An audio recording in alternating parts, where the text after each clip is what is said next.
All right, so now doing problem C, where we find the absolute value of the difference between A and B is less than or equal to K, and we assume that K is less than n over 2. So I think this problem is easiest to illustrate with an example. So we're going to start with our like negative n as -5 to 5, and then as our K being 2. So let's look at like the lower end cases where like A is -5, and then B or K is 2, right? Our only possible valid values for B are -5, -4, -3. If we were to go up another one for A to -4, we're still not like K away from -A. We're like at -3, we would have every possible value we could, but if A is only -4, that means all of our valid values for B are just going to be -5, -4, -3, -2. So we can kind of start to see a pattern here where if A is less than -n plus K, then then we can kind of say that it has to be equal to like -n plus I, where is like I is anywhere between 0 all the way up to K minus 1, as we saw here, right? Like K minus 1 is 1, A is -4, -5 plus 1, 4, checks out. And then our valid values for B using this are from -n all the way to -n plus K um, plus I, where we have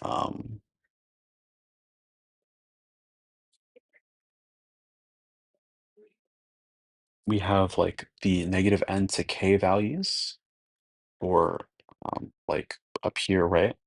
We had like let's just look at like the -4 case. We had -4, -3, -2, and then we only had one value that was in our bound, -5, and -6 was not. So in that case, like I is 1, and it kind of corresponds with our A being -n plus I. So we can write this out as the total possible number of points for B as K plus I plus 1.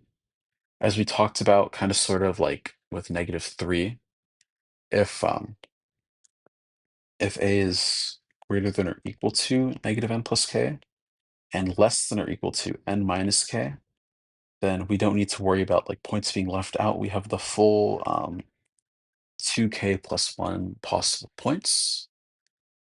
And then if A is greater than n minus K, it's symmetric to it's like the same total number of possible points as B.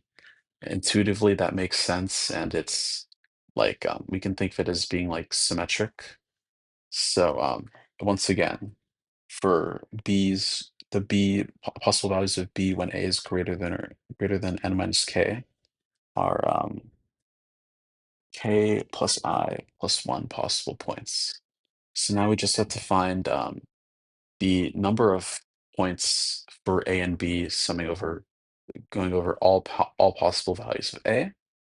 And so we do this by you know that there are two possibilities, like the less than or greater than case. So this is kind of like our not full case that we're doing here. We're going from all possible values of I, 0 to K minus 1, and then we are summing our total possible values of B here. And then we are also going to like sum all of our perfect cases, so to speak.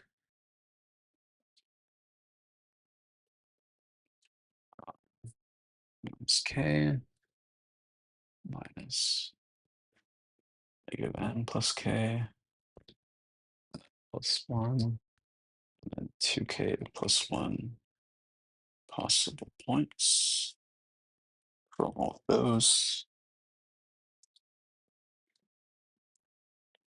And I'm not going to really do the algebra, but that'll leave us with 2 times k squared plus k times k minus 1 over 2 plus k plus 2n minus 2k plus 1 minus 2k plus 1. And then once again, going to kind of leave the algebra out and work that out.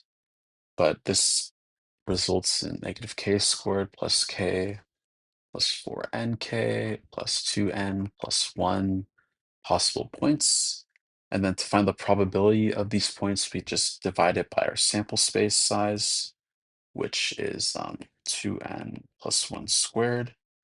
And that is what gives us our, our probability of finding the absolute value of a and b being less than or equal to k, assuming that k is less than n over 2. And that's that.